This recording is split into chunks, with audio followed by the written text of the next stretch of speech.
नुकताच रिलीज झालेला धुरंधर चित्रपट सध्या बॉक्स ऑफिसवर प्रचंड धुमाकूळ घालतोय।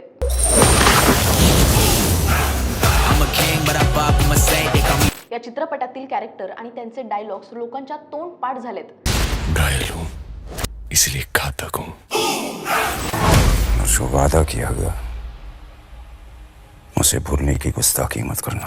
पण तुम्हाला माहितीये का, या चित्रपटात घेतलं गेलेलं एक नाव अजूनही पडद्यामागेच आहे। चित्रपटातील मेजर इक्बाल म्हणजेच अर्जुन रामपाल सतत ज्याचा उल्लेख करतो तो नेमका कोण?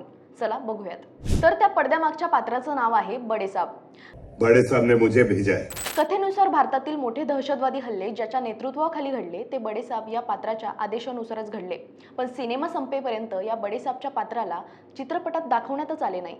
त्यामुळे चित्रपटाच्या दुसऱ्या भागाची उत्कंठा प्रेक्षकांमध्ये वाढली आहे। आता बडेसाब कोण याचा अजून पत्ता लागला नसला तरी आम्ही मात्र त्या पात्राबद्दल माहिती शोधून काढली आहे। तर बडेसाब हे पात्र अंडरवर्ल्डच्या कुख्यात डॉन म्हणजेच दाऊद इब्राहिमवर आधारित असल्याचं बोललं जात असून धुरंधर 2 मध्ये दानिश इक्बाल हे पात्र साकारणार असल्याची जोरदार चर्चा सुरू आहे। सिनेमा संपल्यानंतर पोस्ट क्रेडिट सीन मधील व्हायरल स्क्रीनशॉटने या चर्चेला अजूनच उधाण आणलंय। मात्र आता खरं काय आणि खोटं काय याचा उलगडा 19 मार्च 2026 रोजी या चित्रपटाचा सिक्वेल वरूनच होईल। तुम्ही धुरंधर पाहिलात का आणि तुम्हाला या चित्रपटाच्या सिक्वेलची उत्सुकता आहे का? कमेंटमध्ये नक्की सांगा आणि अशाच इंटरेस्टिंग गोष्टींसाठी लोकमत फिल्मीला फॉलो करायला विसरू नका।